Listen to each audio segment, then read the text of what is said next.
കേരളത്തിൽ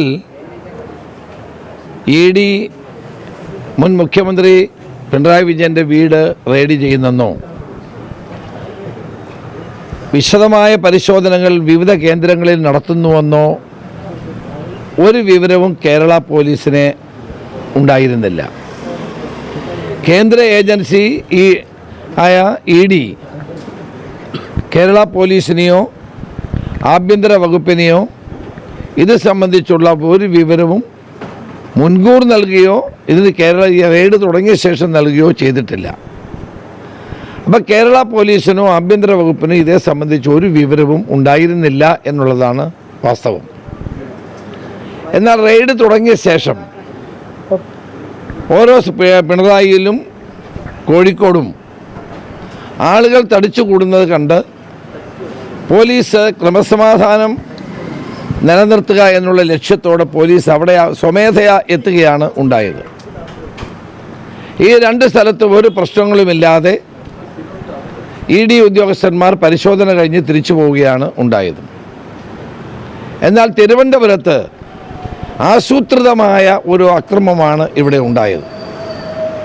പിണറായിലും കോഴിക്കോടും ഉണ്ടാകാത്ത സംഭവം എങ്ങനെയാണ് തിരുവനന്തപുരത്തുണ്ടായത്? ആ പിണറായിലും കോഴിക്കോടും ഒരു സംഘർഷവുമില്ലാതെ ED ഉദ്യോഗസ്ഥന്മാർക്ക് തിരിച്ചു പോകാൻ അവസരമുണ്ടായി. അപ്പോൾ ഇവിടെ ബോധപൂർവമായി അക്രമം നടത്തുക എന്നുള്ള ലക്ഷ്യത്തോടെയാണ് CPMൻ്റെ പ്രവർത്തകന്മാർ പ്രവർത്തിച്ചത്. അക്രമം നടത്തിയ ആളുകളുടെ പേരിൽ കർശനമായ നടപടി ഉണ്ടാകും. ഇപ്പോൾ തന്നെ കുറേ അതിൽ പ്രതികളായിട്ടുള്ള യഥാർത്ഥ ആളുകളുടെ ചിത്രങ്ങൾ പോലീസിൻ്റെ കയ്യിലുണ്ട്. അതുപയോഗിച്ചുകൊണ്ട് ആളുകളെ തിരിച്ചറിഞ്ഞ് ശക്തമായ നടപടി പോലീസ് സ്വീകരിക്കും. നിയമം കയ്യിലെടുക്കാൻ ഒരാളിനെയും അനുവദിക്കില്ല. അതിശക്തമായി തന്നെ ഗവൺമെൻറ് അതിനെ നേരിടും. നിയമം കയ്യിലെടുക്കാനും ജനജീവിതം സ്തംഭിപ്പിക്കാനും മണിക്കൂറുകളോളം ജനങ്ങൾക്ക് സ്വൈരജീവിതം അസാധ്യമാക്കാനുമുള്ള നീക്കം അപലപനീയമാണ്. ഇവിടെ പ്രകടനം നടത്തുന്നതിന് നമ്മളാരും എതിരല്ല, പ്രതിഷേധിക്കുന്നതിനെതിരല്ല.